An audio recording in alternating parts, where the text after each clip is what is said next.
It is entitled Powder Method for Detection of Latent Fingerprints. In this module, we are going to learn about the powder method for detection of latent fingerprints. This is important because this is one of the most simple methods of detecting fingerprints at the scene of crime. After studying this module, you will be able to know that the significance of the most widely used powder technique of fingerprint detection and its importance. The mechanism of fingerprints detection by powder compositions.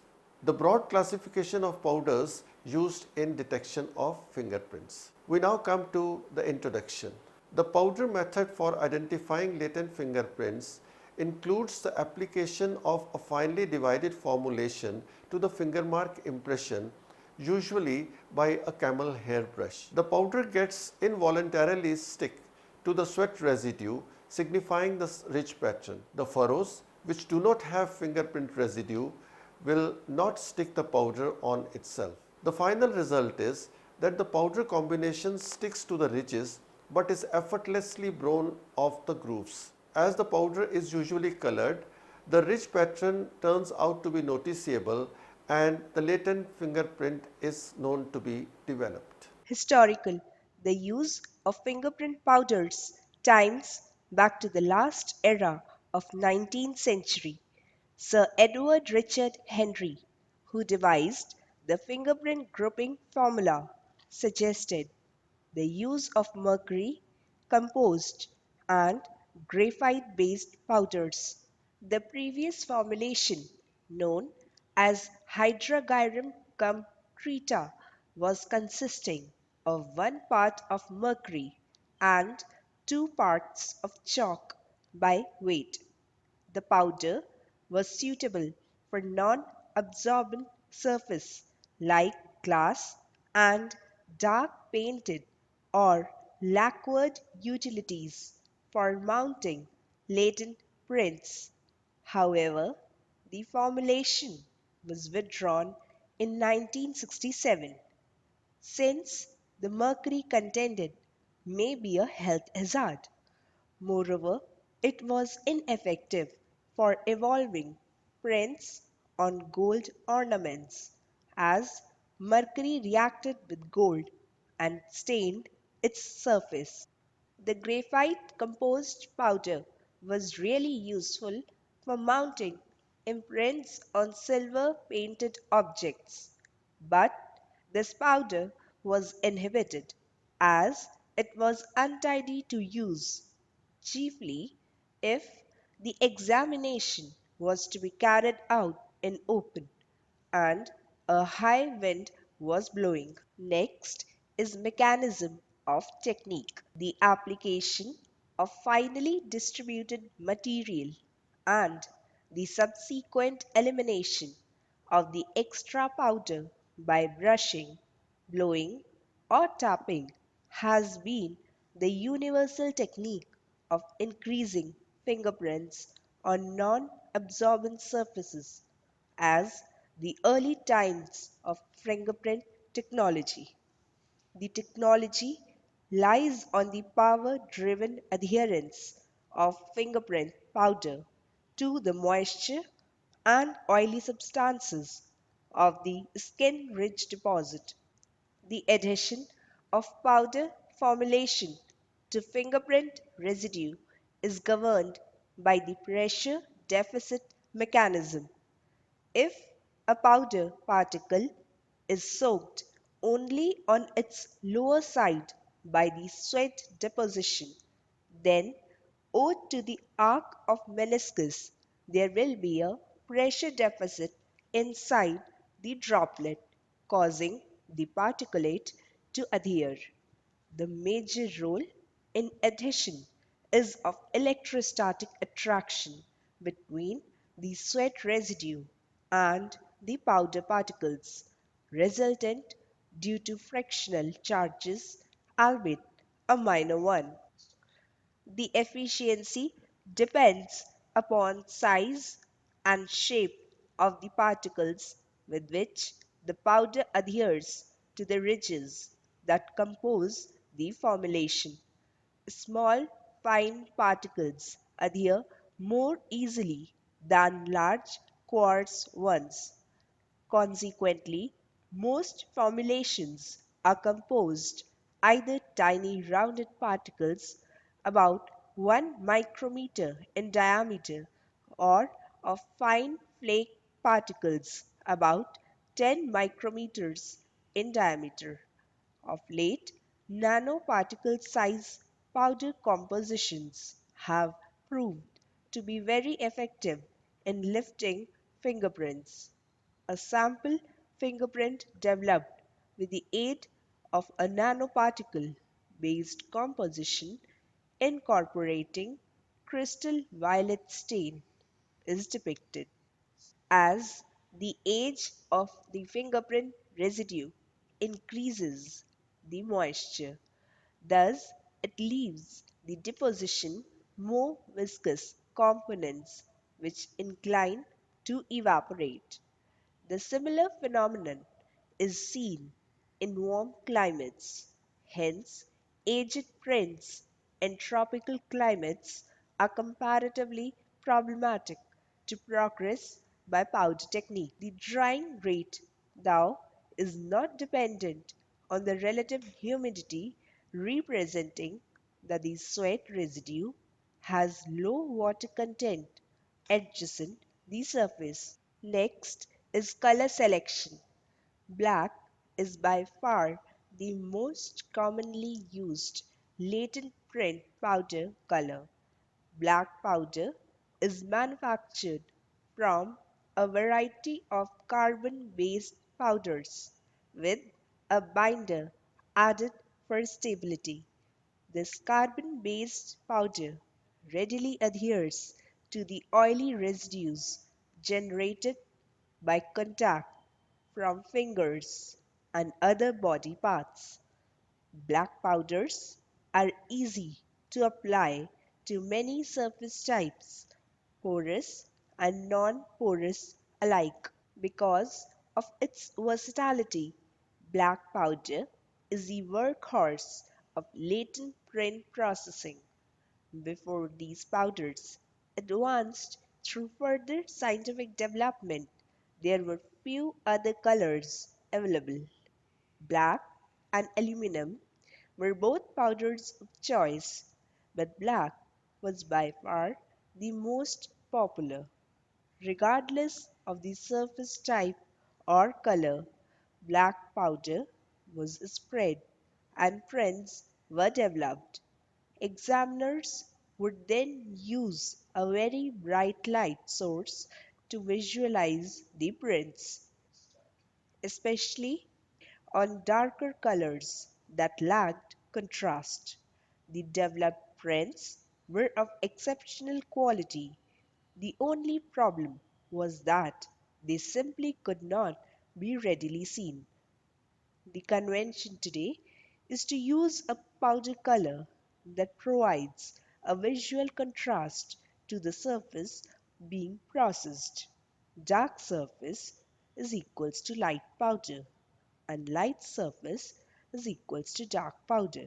Rather than using black powder for everything, other colors such as white, silver, gray, aluminum, or bichromatic can be used to process almost any surface that may be encountered. White powder works especially well on glass, chromed metals, plastic bags, and dark colored surfaces. Aluminum powder performs best on glass, plastic, and rubber. Bichromatic powder, on the other hand, is typically a combination of black and aluminum powder, although some manufacturers combine the black with a variety of other colors. The idea behind the creation of the bichromatic powder was to assist the examiner with multicolored surfaces. When processing with bichromatic powder, developed latent prints will be seen as black ridges on the light parts of the surface and light ridges on the dark parts of the surface. Once these prints are lifted, they will always visualize as dark ridges on a white backing card. Next is material selection. In addition to the color of the powder, the physical composition of the powder also varies depending on the examiner's needs. Powders can be characterized as conventional, that is, colorant and base, magnetic, that is, colorant and iron shavings, and fluorescent, light stimulated, colorant and base. Conventional powders are the most common type of powders used in crime scenes and are typically applied with a fiber or hairbrush. They are generally inexpensive, cover a large area when applied with a brush, and readily develop prints on most non-porous surfaces. The main concern with conventional powders is that they can create a mess. Black powders are generally very light and airy, so the particulate can become airborne at the slightest flick of the brush. Conventional powders are not designed to work on porous surfaces like paper, but are used in the field nonetheless. Fingerprint residues left behind on paper are best treated with a specialized chemical process. The time it takes to process a print on a porous surface from the time of the print deposition allows some of the moisture to evaporate. So, dry powder processing may not produce optimal results. Magnetic powders are designed to work on both porous surfaces and non-porous surfaces, including plastics, styrofoam, and rubber. Technicians using magnetic powders develop latent prints without the need of a brush. A magnet embedded inside a plastic or non-ferrous metal wand attracts the magnetic fillings and creates a clump or ball of powder.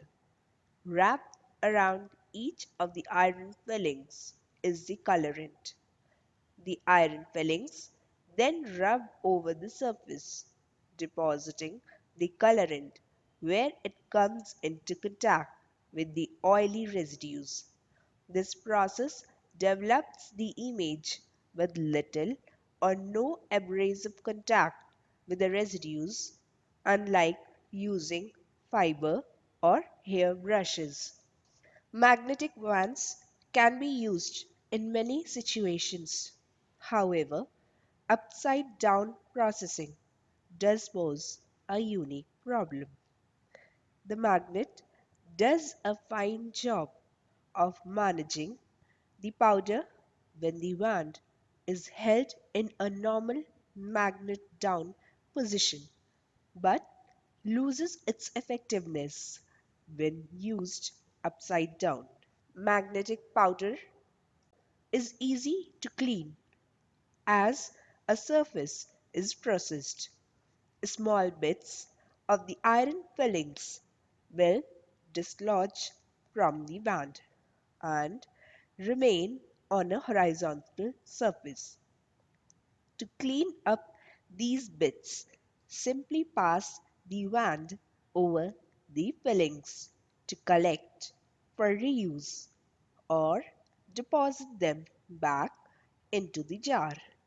It is important to remember that as the fillings are returned to the jar and reused over time, the associated colorant will eventually diminish, leaving only iron fillings in the jar. Fluorescent powders were developed to use with a variety of alternate light sources, ranging from small 1-watt ultraviolet lights to multi-watt lasers. These powders work especially well on raw surfaces where normal conventional powders may paint or clog these surfaces and render prints that are not distinguishable from the surface. Household woodwork, convenience store counter surfaces, and multi-colored non-porous items respond particularly well to processing with fluorescent powders. The colorants found in fluorescent powders are treated dyes that react to ultraviolet or UV and purple or blue bands in the visible light spectrum, typical for crime scene work. The hues of the powders can be matched to the color of the surfaces being processed and the wavelength of the light source being used. This coupling helps flatten or eliminate any background interference that may occur from surface coloration or contaminants. Fluorescent powders are best applied with a feather dust. The minute barbules or soft parts of the feather are perfect for holding just the right amount of fluorescent powder to develop the print without over-processing the background. When using fluorescent powders, less is better, as over-processing cannot be easily corrected. It is not recommended that fiberglass or hairbrushes can be used, as they will deliver too much powder to the surface, and the visual overload may result in the loss of any detail or detection. Fluorescent powders are also not recommended for large area processing, if only for the over-processing reasons stated earlier. A few years ago, spray powder hit the market. Spray powders deliver a very localized and controlled application of powder. The idea behind this product evolution was to give the technician a specialized tool to allow for spot processing on certain surfaces. It was not intended to replace conventional powders and brushes already available. The measured portion of powder delivered by a short blast from the can provides enough powder to allow the prints to develop without over-processing the background or the prints themselves. The spray powder is contained utilizing a containment tent to keep the powder in a constricted space so it will not broadcast over the area being processed. This allows for relatively clean processing of crime scenes that minimize both property damage and possible respiratory irritation from exposure to powder. Next are the application procedures. Before the use of powder formulation, the surface must be investigated visually for the fingerprint impression. This is usually done with the aid of an intense light source in concert with a magnifying glass. The print should first be photographed using an appropriate filter. Next, the relevant powder should be applied within a circular motion by a fingerprint brush. Attention should be given to prevent the distorting of the imprint. The excess powder must then be removed by dusting the surface with a mild tapping. The settled print should once again be photographed. Finally, it should be lifted with a tape and preserved for record. Application of powder to fingerprint by brushing is a well established technique but has one disadvantage. Contact of the brush with the fingerprint has an unavoidable damaging effect, so that a degree of attentiveness is mandatory by the fingerprint expert. It has been assessed that around 10% of latent fingerprints formed at crime scenes through conventional powder dusting procedures are difficult to identify. Powder may be applied without using a brush. An electrostatic depositor, atomizer, or aerosol spray may be used instead. For electrostatic deposition, the powder is poured on the surface of an electrode held about 2.5 centimeters above the surface, imposed with the finger mark. A potential gradient of about 12 kilovolts is preserved between the electrode and the surface. The powder on the electrode becomes charged to the polarity of the electrode and is enhanced towards the surface, where it is discharged and obtains the polarity of the surface. The excess powder is attracted back to the electrode and is discharged there. Magna brushes and magna powders may also be used to avoid the problem of bloating. Magna powders are made by integrating quartz spherical iron particles in the conventional powders. The magnetic irons perform as a carrier for the non-magnetic formulation, forming a brush when the powder is picked up with a magnetized applicator. On brushing the imprint impression, only the fine particles of the formulation stick to the fingerprint residue.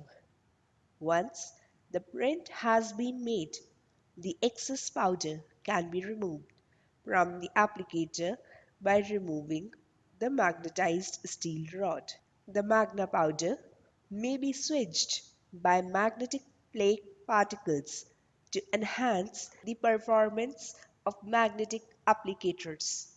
In such combination, the quartz iron particles are switched by magnetic flakes that are attracted to magnetic applicator. Each and every magnetic flakes picked up by the applicator are available for fingerprint formation, like standard magna powders that contain only around 1% of fine particles that can stick to the fingerprint remains. The magnetic flakes are precisely useful for print development on rough or porous surface, like as painted walls, polythene, and paper. Next, we will study about regular powders. These powders comprise of a viscous polymer for linkage and a colorant for contrast. The adhesive gets stuck to the moistness and oily constituents of the sweat residue by the pressure deficit mechanism, while the colorant gets adsorbed on the adhesive. In this manner, the rich pattern is pictured. The commonly used adhesives are starch, kaolin, rosin, and silica gel. The colorant may be an inorganic salt or an organic derivative. Formulation containing ferric oxide and rosin, manganese dioxide and rosin, titanium and kaolin, lampblack and fuller's earth are some of the common examples of inorganic based fingerprint powders. The functioning presentation of the arrangement may be enhanced by coating the powder onto fine quartz or plastic particulates. A black powder comprising iron oxide, quartz, kaolin, and carbon soot is an example of coated dusting formulation. Over the years, it became manifest that commercial fingerprint powders containing inorganic salts of mercury, cadmium, titanium, lead, manganese, etc., pose an occupational hazard to the user. As a result, the organic based formulations become more popular. These formulations generally contain an organic dye as the colorant. For improved results, fluorescent and laser active dyes are used.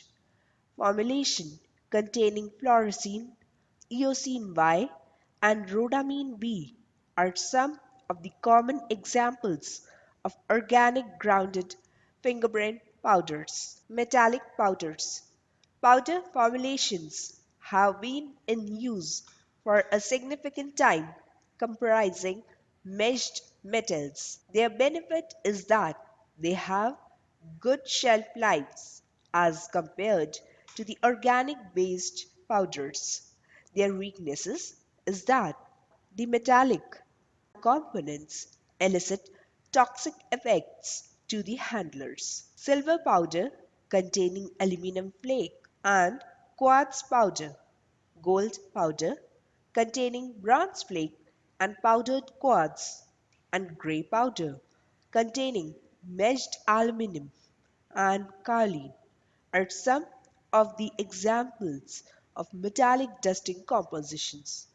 Additionally, pine lead powder has been used for latent detection with X-ray electronography and autoelectronography. A noticeable number of powder formulations comprise natural or synthetic organic products that fluoresce or phosphorus upon exposure to ultraviolet light or laser light. The advantage of such compositions is that they are useful for visualization of latent prints deposited on multicolored surfaces that would present a contrast problem if evolving from conventional powders. Furthermore, these can be used for mounting weak prints. Their drawback is that these can be infrequently used in fieldwork. Some observed organic compounds which are mostly used for the powders are acridin yellow, acridin orange, coumarin 6, crystal violet, Nile blue, rhodamine B, and rhodamine 6G. Lanthanide complexes comprising the luminescent powders on the position of organic derivatives has now been formulated. Lanthanide complexes propose numerous benefits, plus benefits from great Stokes shifts, long luminescence lifetimes, contracted emissions, capability of successive assembly of complexes, and chemical variability of ligands. Moreover, such powders are appropriate for discovery of latent fingerprints on hard surface such as wood, masking tape, and polythene. Finally, we come to the summary. Powder dusting is the easiest currently available procedure for detecting latent fingerprints. It is used by fingerprint experts as one of the oldest methods. An unprofessional hand can develop the fingerprints by brushing and tapping. It does not need any sophisticated equipment. The recognition of prints can be done by both at the scene of crime or in the laboratory. Beyond all, powder formulations are pliable to alteration to suit the conditions. Thus, it is possible to prepare powders which are economical, non-toxic or luminous in a wide group of particular size, color and composition. We will further learn that there is another method called iodine method of fingerprint detection. Iodine method is a vapor phase method. The vapors of iodine, which is a sublimable solid, they settle down on the latent fingerprint and develop brown color finger marks. The advantage of this method is that it is very easy to use, more easy than even the powder method. The disadvantage is that fingerprints fade out within next 10 to 15 minutes. Yet, iodine is still the preferred method because if fingerprints fail to develop by this method, the powder methods can still be used. On the other hand, if powder method fails to develop fingerprints, iodine method becomes futile. Moreover, recent research has shown that iodine fingerprints can also be rendered permanent. This is based on the premise that all the organic compounds of iodine are brown in color. We are not talking about inorganic compounds. Potassium iodide, of course, is colorless. Yet all the organic compounds starting from iodobenzene and ending at iodonaphthalene, they are all colored. If we search for any organic compound which like iodine is sublimable and the two chemical entities are made to react in vapor phase, the chances are that the product so formed will not be sublimable, and since it is colored, it will settle down on the ridges and impart brown color to it. When we talk of sublimable organic compounds, I suppose the first two examples which come to mind are naphthalene and camphor. Naphthalene and camphor both react with iodine, but it's better to rule out iodine because it is quite toxic in nature. We have proposed that when iodine and camphor they react with each other, they produce 2-iodocamphor. This compound is brown in color, the color is quite sharp, the color is quite bright, and it is non-sublimable. We have conducted experiments in our laboratory and we have shown that 2-iodocamphor remains stable on the finger ridges for an indefinite period of time.